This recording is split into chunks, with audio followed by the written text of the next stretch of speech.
Selamat sejahtera semua sekali.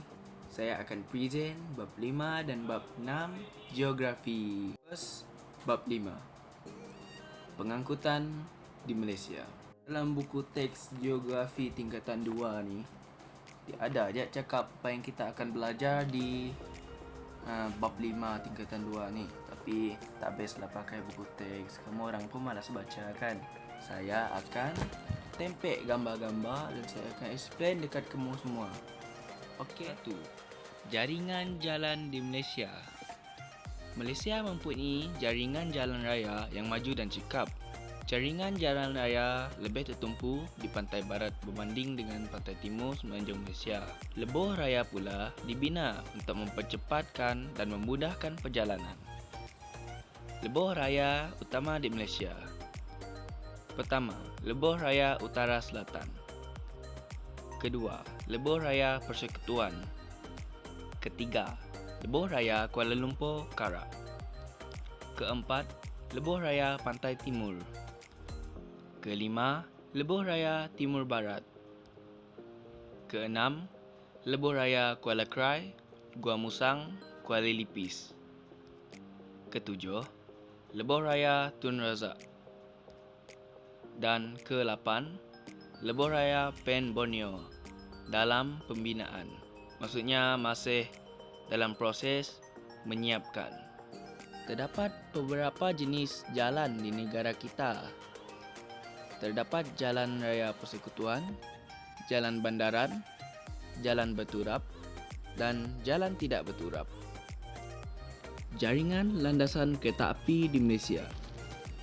Terdapat beberapa stesen kereta api di negara kita. Sebagai contohnya, stesen kereta api Gemas, stesen Sentral Kuala Lumpur dan landasan kereta api di Sabah yang menghubungkan Tanjung Aru, Papa, Beaufort dan Tenom. Perkhidmatan kereta api di semenanjung Malaysia diuruskan oleh Kereta Api Tanah Melayu Berhad. Manakala di Sabah pula, ianya diuruskan oleh Jabatan Kereta Api Negeri Sabah. 5.2 Pengangkutan udara dan air di Malaysia.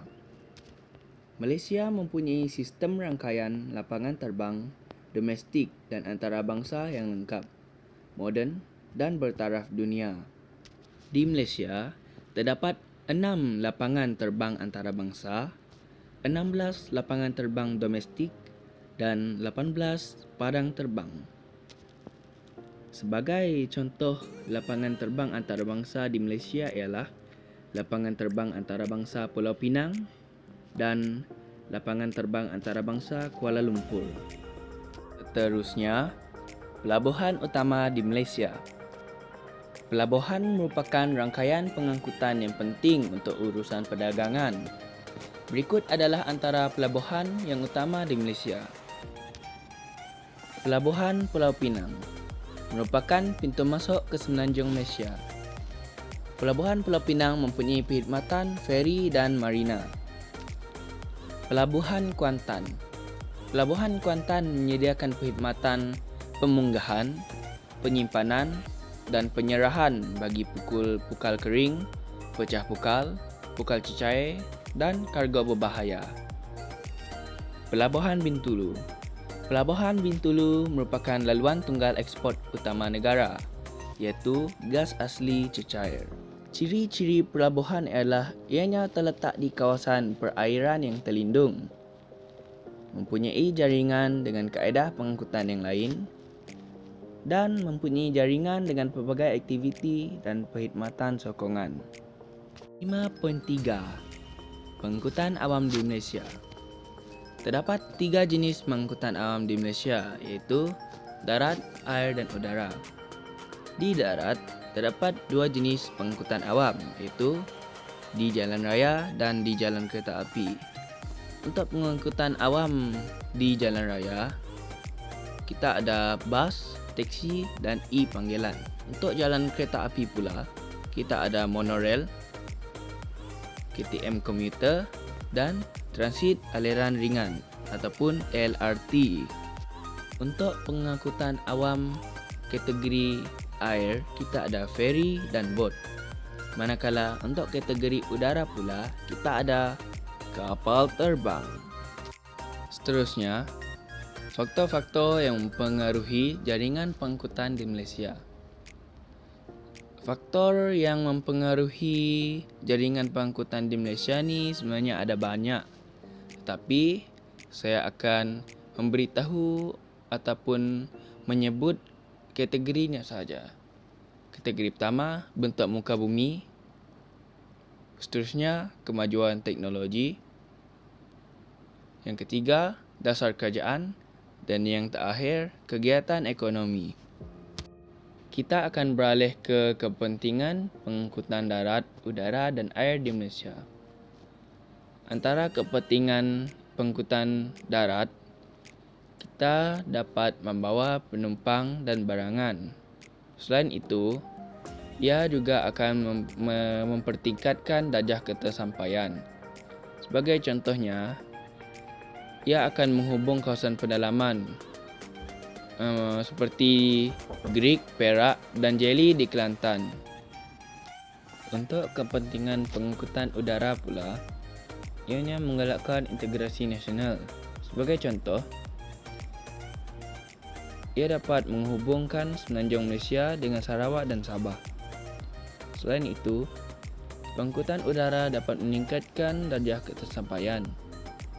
Ia dapat membawa penumpang, mengangkut barangan, menggalakkan pelancongan serta menghubungkan kawasan pedalaman dengan bandar.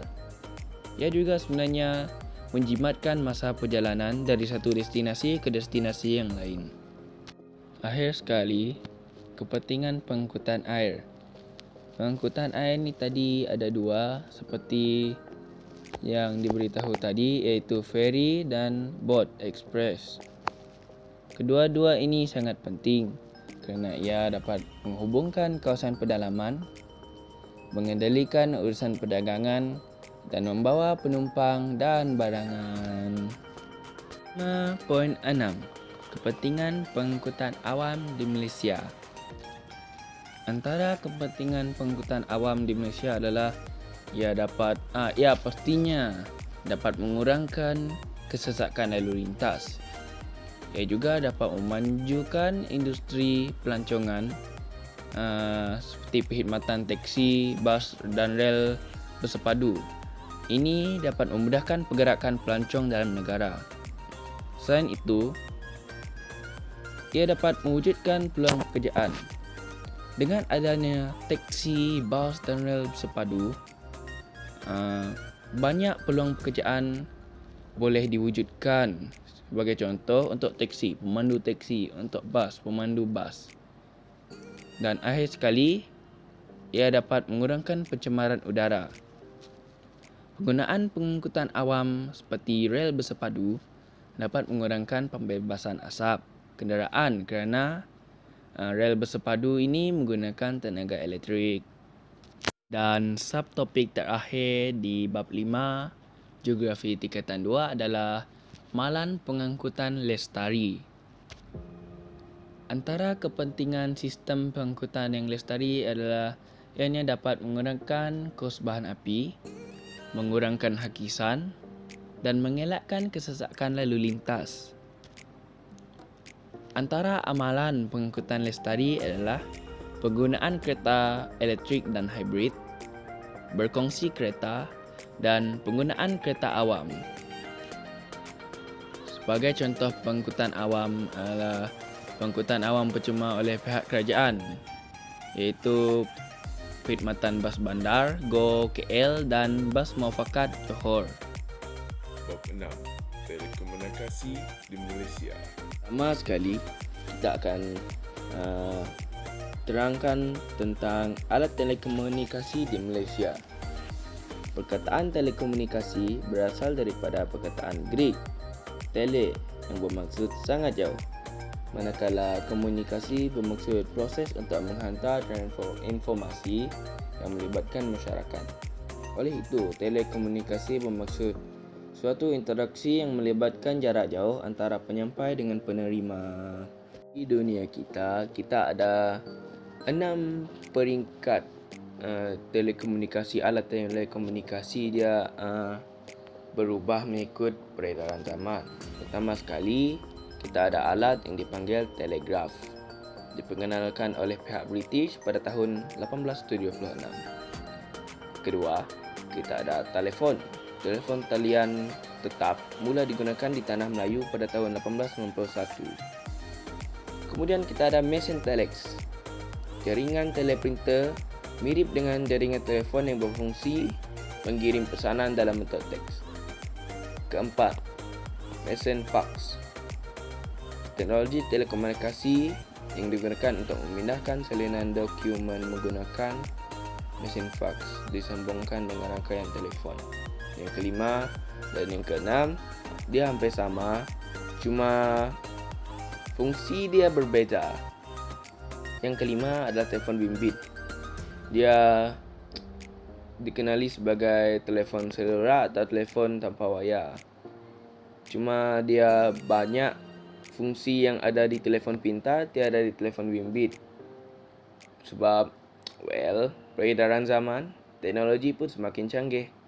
Teknologi yang semakin canggih inilah yang menciptakan telefon pintar. Telefon pintar merangkumi perisian komputer seperti GPS, kamera digital, Bluetooth, internet dan juga aplikasi-aplikasi media sosial seperti Facebook dan Instagram. 6.2. Kemajuan alat telekomunikasi di Malaysia. Cuba kita fikir, sejauh manakah kemajuan alat telekomunikasi di Malaysia? Di Malaysia, kita ada satelit juga tahu. Sebagai contoh, Tiungsat 1 dan Razak Sat. Tiungsat 1 dilancarkan pada 26 September dari tahun 2000. 3 misi utama Tiungsat ni adalah untuk pencerapan bumi, menguji kaji saintifik Cosmic Ray Energy Decomposition Experiment ataupun CEDX, dan untuk mengakses kepada aplikasi komunikasi. Razak Sat pula dilancarkan pada 14 Julai 2009. Merupakan satelit mikro kedua yang berupaya membakalkan imej data yang lebih spesifik. Dan Razak Sat menggunakan kamera yang beresolusi tinggi. Tiungsat dan Razak Sat adalah satelit mikro. Terdapat juga alat komunikasi lain yang di Malaysia ni selain daripada satelit yang juga ada di seluruh dunia seperti kabel fiber optik, semestinya telefon pintar dan komputer, syarikat telekomunikasi, koridor raya multimedia dan rangkaian jalur lebar berkelajuan tinggi. Seterusnya, kepentingan telekomunikasi di Malaysia.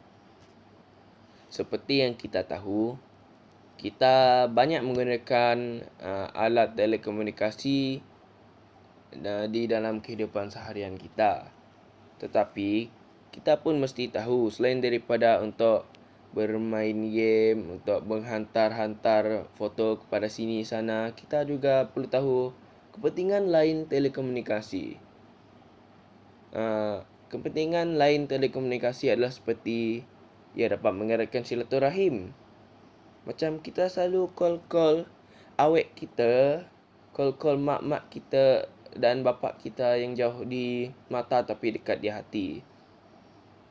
Benda yang jauh di mata tu boleh didekatkan dengan telinga kita ataupun menggunakan kamera tau. Kita boleh video call dan voice call dengan mereka. Selain itu, kita dapat menyimpan data dengan segera dan selamat menggunakan platform seperti Google Drive yang menyediakan perkhidmatan menyimpan data dengan meminta kita untuk memberi kata laluan supaya para penggodam dan hackers di luar sana sukar untuk mengakses ke akaun kita. Dalam banyak-banyak kepentingan telekomunikasi di Malaysia, saya akan ambil beberapa saja dan ini yang terakhir. Siaran langsung melalui aplikasi satelit membolehkan penonton menyaksikan siaran secara langsung di televisyen. Seperti sebagai contoh, EGG Tournament, PUBG Mobile, Mobile Legend, dan paling penting dan ramai pastinya tidak dapat sabar untuk menunggu, World Cup 2024. 6.4. Kesan telekomunikasi terhadap pembangunan negara. Kita akan melihat pada beberapa kesan positif telekomunikasi terhadap negara kita, pembangunan negara. First, dunia tanpa sepadan. Maklumat dapat diperoleh dengan mudah dan cepat melalui internet jika ada capaian internet yang kuatlah.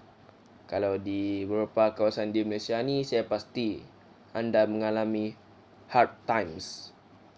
Selain itu, e-dagang.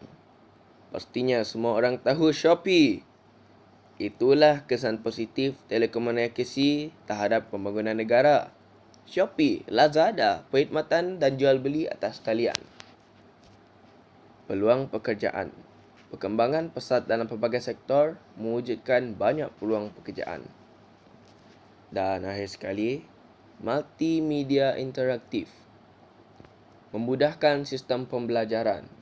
Ini banyak digunakan di beberapa sekolah pada abad ke-21 ini sebab kita dapat memanfaatkan teknologi dan para pelajar pun mudah faham jika belajar menggunakan slide, bukan? Jika ada kesan positif, pasti ada kesan negatif. So, tanpa membuang masa, kesan negatif telekomunikasi adalah maklumat berunsur negatif seperti keganasan, hasutan dan kabar angin sukar ditapis. Isu pencerobohan dan pencurian maklumat dalam sistem pangkalan data secara atas talian, dan terdapat maklumat yang tersebar di laman sesawang tidak tepat. Itu sahajalah untuk kesan negatif telekomunikasi. Semoga kita memanfaatkan dan menggunakan alat telekomunikasi ini dengan cara yang betul. Bercakap tentang cara yang betul, 6.5. Etika penggunaan alat telekomunikasi. Antara etika penggunaan alat telekomunikasi adalah tidak mendedahkan hal-hal pribadi dan kata laluan kepada umum. Dengan melakukan perbuatan ini, kita dapat mengelakkan daripada penggodaman dan pencerobohan maklumat oleh penggodam. Selain itu, kita haruslah mengelakkan diri daripada mengganggu dan merosakkan sistem komunikasi orang lain. Kenal pasti kebenaran dan kesahihan satu berita di internet. Dan paling penting, bersopan santun dan berhemah sewaktu berkomunikasi. Berakhirlah sudah presentation saya untuk bab 5 dan bab 6 Geografi tingkatan 2. Saya mohon maaf jika ada benda yang tertinggal dan jaga diri, kita belum menang lagi COVID-19 ni. Semoga kamu orang sihat-sihat saja dan keluar rumah kecuali ada benda yang urgent. Bye.